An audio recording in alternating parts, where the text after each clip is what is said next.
Hello, j'espère que vous allez bien. J'ai envie de vous proposer un petit récap de cette série sur la dépendance affective.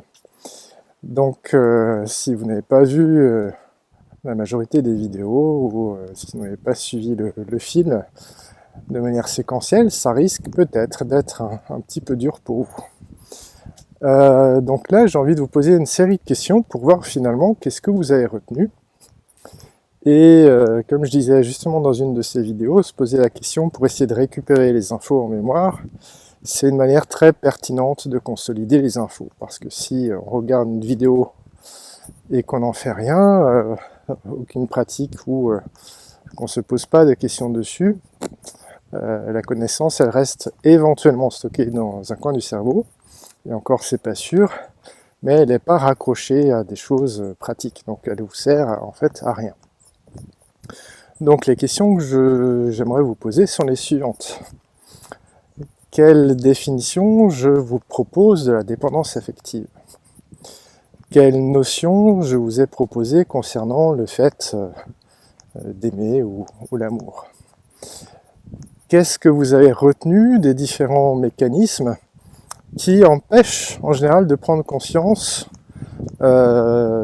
du fait qu'on est dépendant affectif ou qu'on est affecté par certains systèmes d'adaptation quand on est en carence.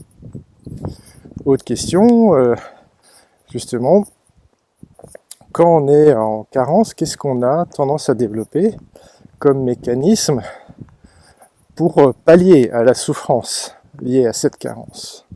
Quels sont les mécanismes qu'on a tendance à mettre en place pour être en relation avec des personnes qui vont contribuer à répondre à nos besoins?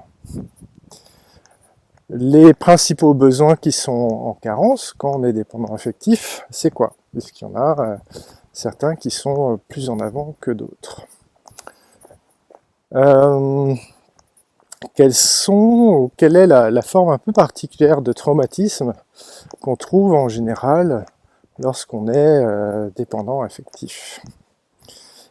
Et quelles sont les préconisations que je fais finalement pour se sentir plus aimé, aimable et ressentir ça plus fréquemment?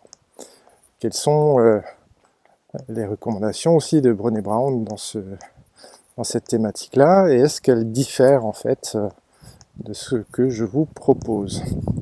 Voilà, donc plein de questions, et si vous faites ça sérieusement, si vous prenez du temps en écrivant par exemple ces questions, en essayant d'y répondre, en vous souvenant, là vous allez vraiment faire fructifier le temps que vous avez investi à suivre ces vidéos.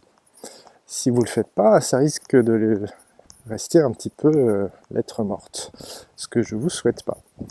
Donc je vous souhaite de vous accorder ce cadeau, de prendre le temps, et puis j'aimerais aussi vous proposer de me poser des questions en commentaire sur qu'est-ce que vous aimeriez que je développe, toujours dans la thématique de la dépendance affective. Est-ce qu'il y a des sujets un peu plus spécifiques que vous aimeriez que j'aborde? Voilà, à bientôt!